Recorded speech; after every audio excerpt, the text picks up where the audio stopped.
Hello everyone, আসসালামু আলাইকুম। Welcome back to my channel Zakia's cooking blog থেকে আরও একটি নতুন ভিডিও দেখার জন্য সবাইকে স্বাগতম। আজকে আমি তোমাদের সাথে শেয়ার করব একই ভিডিওতে দুইটি মজার নাস্তার রেসিপি। আজ আমি কলা দিয়ে তোমাদের দুটি খুবই লোভনীয় নাস্তা রেসিপি তৈরি করে দেখাবো অল্প সময়ে অল্প কিছু উপকরণ দিয়ে খুবই সহজে।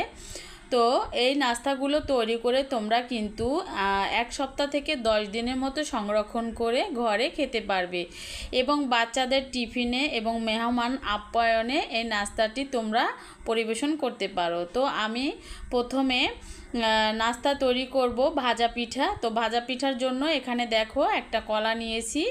তো তোমাদের ঘরে এরকম নরম কলা কিংবা যে রকম কলাই থাকুক না কেন এরকম কিন্তু অল্প সময়ে এই কলা দিয়ে এই ভাজা পিঠা নাস্তাটা তৈরি করে নিতে পারো। তো এখানে আমি 1 কাপ পরিমাণে কিন্তু ময়দা নিয়েছি আর নিয়েছি আধা কাপ পরিমাণে চিনি আর একটা কলা। তোমরা এখানে কমিয়ে বাড়িয়ে নিতে পারো। তো 1 চিমটি পরিমাণের মতো এখানে স্বাদ মতো লবণ দিয়ে দিলাম। তো এখন সবগুলো উপকরণ আমি হাত দিয়ে মেখে নিব। তো একটা একদম স্মুথ একটা ডো তৈরি করব। তো এখন এখানে দেখো মাখানোর পর এখানে একটা ডিম অ্যাড করে দিলাম। তো আমি আগেই বলেছি এখানে তোমরা যে যেরকম উপকরণ মানে কমিয়ে বাড়িয়ে নিতে পারো সেই অনুযায়ী এখানে ডিমটা ব্যবহার করবা। বেশি হলে এখানে 2টো ডিম ব্যবহার করবা, তাহলে কিন্তু খুব সুন্দর একটা ডো তৈরি হবে। তো দেখো আমি এখানে কিন্তু কোনো পানি অ্যাড করি নাই, এই একটা ডিমেই সুন্দর একটা ডো তৈরি হয়ে গিয়েছে। একদম মিডিয়ামভাবে সফট হয়েছে ডোটা। তো 5 মিনিটের মতো রাখার পরে দেখো এখন আমি ছোট ছোট করে লিচি কেটে নিব। মানে একদম ছোট না একদমও বড় না, যাতে একটা রুটি বেলা যায় ওই পরিমাণ করে আমি লিচিগুলো কেটে নিচ্ছি।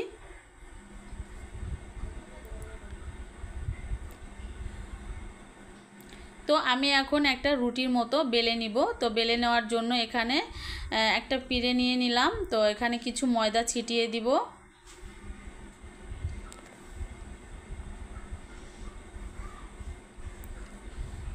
তো একটা রুটির মতো বেলে নিব, যে কোনোভাবে একদম সহজভাবে বেলে নিতে পারো, অতটা গোলের দরকার নাই। যেহেতু এটা আমরা কেটে ফেলবো কোনো সৌন্দর্য দরকার নাই, তাই আমি অতটা সুন্দর করে বেলে নিচ্ছি না। তো দেখো আমি কি পরিমাণে পাতলা করে নিয়েছি দেখেই বুঝতে পেরেছো। এটা একটু খেয়াল করে দেখবে কীরকম করে পাতলা করে নিয়েছি, তা না হলে কিন্তু ফুলবে না। তো আমি যেরকম করে পাতলা করে নিয়েছি এই পরিমাণ করে পাতলা করে নিবে, দেখবে খুব সুন্দর করে ফুলবে। তো এরকম বাটি কিংবা যে ঘরে যেরকম থাকে কাটারের মতো ওগুলো দিয়ে এরকম কেটে নিতে পারো, কিংবা বয়মের উপরে যে ঢাকনা থাকে ওই ঢাকনা দিয়েও তোমরা এরকম করে কেটে নিতে পারো। তো আমি বাটি দিয়ে কেটে নিয়েছি। তো এক এক করে আমি কেটে নিলাম। ভাজা পিঠার জন্য আবারও একটা রুটি বেলে নিলাম। একদম কিন্তু সহজভাবে খুবই মজাদার কলা দিয়ে এই ভাজা পিঠাটা তৈরি করে অনেক দিন সংরক্ষণ করে খেতে পারো। তো দেখো একইভাবে আবারও এগুলো কেটে নিচ্ছি।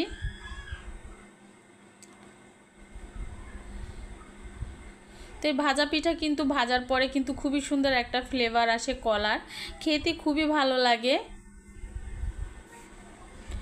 তো দেখো আমার ভাজা পিঠাগুলো তৈরি হয়ে গিয়েছে। এদিকে আমি কলার কেক পিঠা বানাবো। তো কেক পিঠা বানানোর জন্য এখানে আমি একটা কলা নিয়েছি ওই একইভাবে। তো আমি কলাটা দেখাই নেই।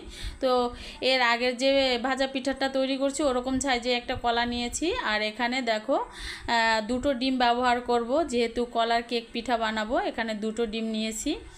তো একটা কলার জন্য আমি এখানে দুটো ডিম নিয়েছি, তোমরা চাইলে এখানে কমিয়ে বাড়িয়ে নিতে পারো। তো তোমাদের ঘরে হ্যান্ড ব্লেন্ডার থাকলে হ্যান্ড ব্লেন্ডার দিয়ে করতে পারো, আর বিট মেশিন যদি থাকে এরকম ইলেকট্রনিক তাহলে এরকম করে নিতে পারো। এটা দিয়ে তাড়াতাড়ি হয়ে যায়, আর হ্যান্ড ব্লেন্ডার দিয়ে করলে কি হয় একটু দেরি লাগে। তো যার যেরকম সুবিধা হয় সেরকম করে তৈরি করে নিতে পারো। তো দেখো আমি বিটার মেশিন দিয়ে একটু বিট করে নিলাম। আর এখানে দেখো 2 টেবিল চামচের মতো সয়াবিন তেল নিয়েছি। তো সব কিছু উপকরণ তোমরা যেরকম করে তৈরি করবে সেই অনুযায়ী এখানে কমিয়ে বাড়িয়ে নেবে পরিমাণ মতো। তো আবার একটু মিক্স করে নিলাম ডিমের সাথে কলাটাকে।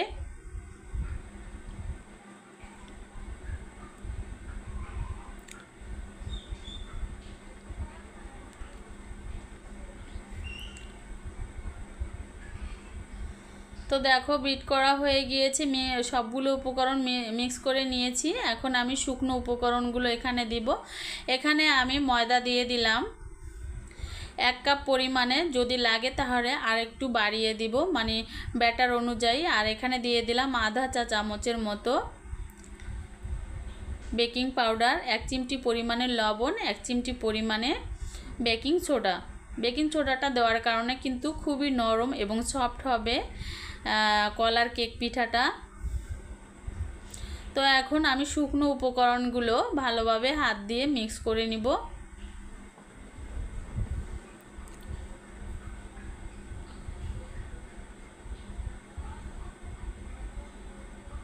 তো দেখো আমার ব্যাটারটা একটু হালকা পাতলা হয়ে গিয়েছিল, তাই আমি এখানে আরও কিছু পরিমাণে ময়দা দিয়ে দিলাম।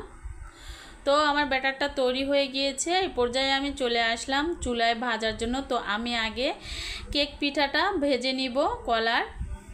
তো কেক পিঠা ভাজার জন্য এখানে পর্যাপ্ত পরিমাণে তেল দিয়ে দিলাম। আর এখানে দেখো একটা গোল চামিচ নিয়েছি। তো তোমাদের ঘরে তো এরকম সবারই কম বেশি গোল চামিচ থাকে, তোমরা চাইলে এরকম করে চামিচ নিয়ে নিতে পারো। তারপরে এখন আমি চামিচটাকে একটু গরম করে নিব তেলের মধ্যে। তো দেখো গরম করা অবস্থায় আমি এখন এই কেক পিঠা তৈরি করার জন্য অল্প অল্প করে চামচের মধ্যে ব্যাটারটা ঢেলে দিব। পুরো ভরে দিবে না, তাহলে কিন্তু একদম বের হয়ে যাবে। তো যেহেতু চামচ যেরকম ওই পরিমাণ থেকে একটু কমিয়ে দিবে। তো আস্তে আস্তে দেখো কেকটা ভাজা হয়ে যাচ্ছে।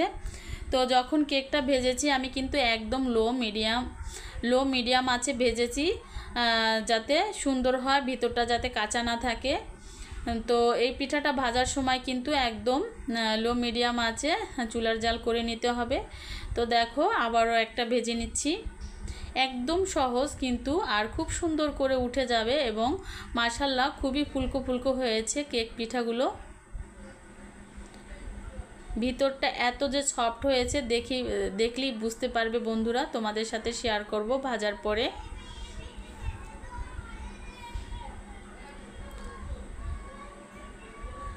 তো তোমরা চাইলে কিন্তু বাচ্চাদের টিফিনও এরকম কেক পিঠা তৈরি করে দিতে পারো। এই কেক পিঠাটা কিন্তু তৈরি করে তোমরা 1 সপ্তাহের মতো ঘরে সংরক্ষণ করে খেতে পারো।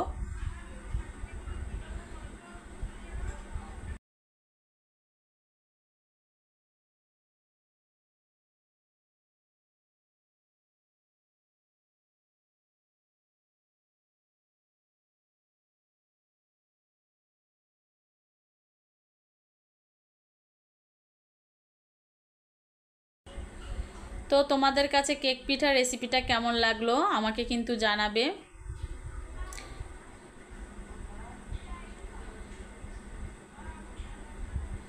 অল্প সময়ে কিন্তু আমি অনেকগুলা কেক পিঠা তৈরি করে নিয়েছি, বেশি সময় লাগে না এই কেক পিঠাগুলো ভাজতে।